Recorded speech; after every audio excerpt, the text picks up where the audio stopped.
আন্তর্জাতিক কিডনি চক্রের চাইয়ের গ্রেফতারি ঘিরে যখন আলোড়ন পড়ে গিয়েছে গোটা দেশে, তখন এ রাজ্যেই এমন কয়েকটি গ্রাম রয়েছে অভিযোগ যেখানে এখনও রমরমিয়ে চলছে কিডনি কেনা বেচা।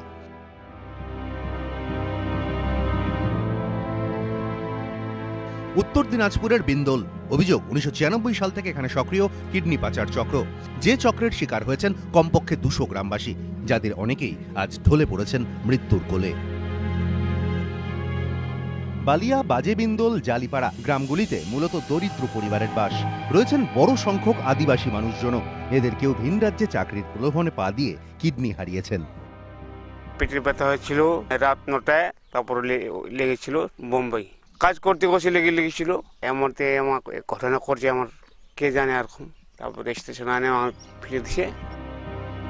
কেউ আবার নেহাতি অভাবের তাড়নায় বিক্রি করে দিয়েছেন কিডনি। কোথায় গেলে?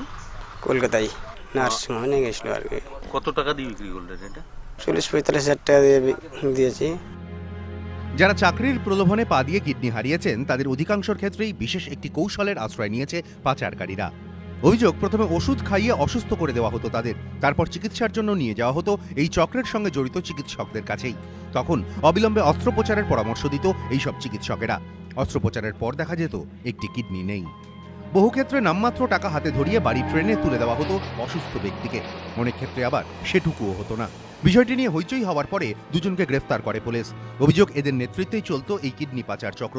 যদিও আপাতত জামিনে মুক্ত তারা। এই দুই ব্যক্তি এখনও কিডনি পাচার চক্রের সঙ্গে যুক্ত কিনা সে বিষয়ে কারো কাছে কোনো তথ্যও নেই। তবে স্থানীয় বাসিন্দাদের দাবি, এই এলাকায় এখনও চলছে কিডনি কেনা বেচা। এখন নতুন নতুন আরো পান্ডা হচ্ছে, যেমন লাপাং বলে একজন এখানে আদিবাসীদের মধ্যে এখন পুরো দমে কাজ করছে, এবং আশেপাশে গ্রামের কিছু যুবক এখন এর সঙ্গে জড়িয়ে গেছে, এই কিডনি ব্যবসার সঙ্গে জড়িয়ে গেছে।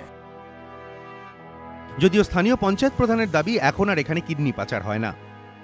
আমার আমলের পর্যন্ত আমি কিডনি বিক্রি করা কারো শুনি নেই। দাবি পাল্টা দাবির মধ্যে সত্যি একটাই, কিছু মানুষের লোভ তিলে তিলে শেষ করে দিচ্ছে অসহায় এই মানুষগুলোর জীবন। সুদীপ চক্রবর্তী, এবিপি আনন্দ, উত্তর দিনাজপুর।